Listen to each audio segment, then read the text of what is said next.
अस्सलाम वालेकुम नाजरीन, हकीम इफ्तिखार तालिब बात कर रहा हूँ। उम्मीद आप लोग खैरियत से होंगे। आज आपको मैं बताऊँगा कि इलाज के बुनियादी असूल क्या हैं जिसका जानना हर शख्स के लिए ज़रूरी है। क्योंकि अब आप किसी पे आंखें बंद करके या बिल्कुल आप कह लें कि पंजाबी में जिसे कह लें अन्ने वाह भरोसा करके इलाज नहीं करवा सकते। इलाज करवाने के लिए जितना एक तबीब का, मुआलिज का तजर्बाकार होना ज़रूरी है, एक्सपीरियंस होना ज़रूरी है, पढ़ा लिखा होना ज़रूरी है, नॉलेज होना ज़रूरी है, उतना ही एक मरीज़ का मैच्योर होना, अपने इलाज के लिए संजीदा होना और जिससे इलाज करवा रहा है उससे मतलब अपना सब कुछ जानना भी उतना ही ज़रूरी है। फिर ही आप एक अच्छा इलाज करवा सकते हैं जिससे ना सिर्फ आपकी सेहत की बचत होगी और आपके पैसों की भी बचत होगी।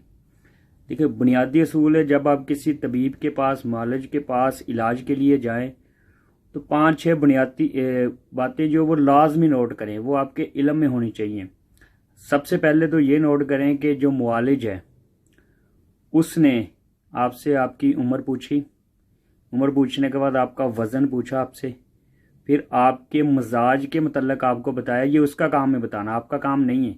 आपसे उम्र पूछे, वज़न पूछे, आपका जो अलामात ले आपसे, फिर आपका मजाज बताए आपको। दूसरा मरहला होता है कि आपसे मैदे के मतलब पूछे कि आपका मैदा ठीक है, मैदे में कोई गैस, कब्ज़, जलन, दर्द वगैरह या हाजमा का कोई मसला तो नहीं है। तीसरा मरहला ये होता है कि आपकी नफ्सियाती जो है ना पोजीशन, कंडीशन, वो चेक करे कि आपकी इस वक्त नफ्सियाती पोजीशन क्या है। मतलब आप इलाज के हवाले से कितने फीसद मुतफिक हैं या इलाज करवाने में कितने संजीदा हैं या आप डिप्रेशन में नहीं हैं। चौथा मसला आपसे पूछे कि आपको कोई एलर्जी वगैरह तो नहीं है।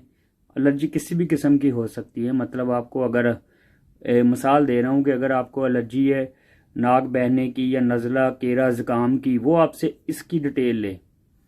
और पांचवा मरला होता है कि आपसे पूछे असाबी पट्टों की कमज़ोरी तो नहीं है। छठा मरला होता है आपसे आपकी हिस्ट्री पूछे कि मरज़ की वजह क्या है, इसबाब क्या है, कब से आपको है ये मरज़ और क्यों है मरज़, और किन किन चीज़ों से आपको एलर्जी होती है और आपको कौन कौन सी चीज़ें पसंद हैं। इन सब के बाद वो अपना इलाज सजेस्ट करे तो आप उससे इलाज करवाएं। ये आपका हक बनता है, आप उससे पूछें हकीम साहब मेरा बताएं मजाज क्या है, हकीम साहब बताएं मेरी मैदे की क्या सूरत हाल है, हकीम साहब मेरे मरज़ की असल वजह क्या है और मैं किस तरह ठीक होऊंगा। इस तरह आप इलाज जिससे मर्जी करवाएं। एक तो आपको फ़ौरन पता चल जाएगा हकीम की कारकर्दगी का, दूसरा आपको अपने मरज़ के मतलब भी पता चल जाएगा। उम्मीद है मेरी वीडियो आपको पसंद है। अल्लाह ताला आपको सेहत तंदुरुस्ती दे। दुआ में याद रखें।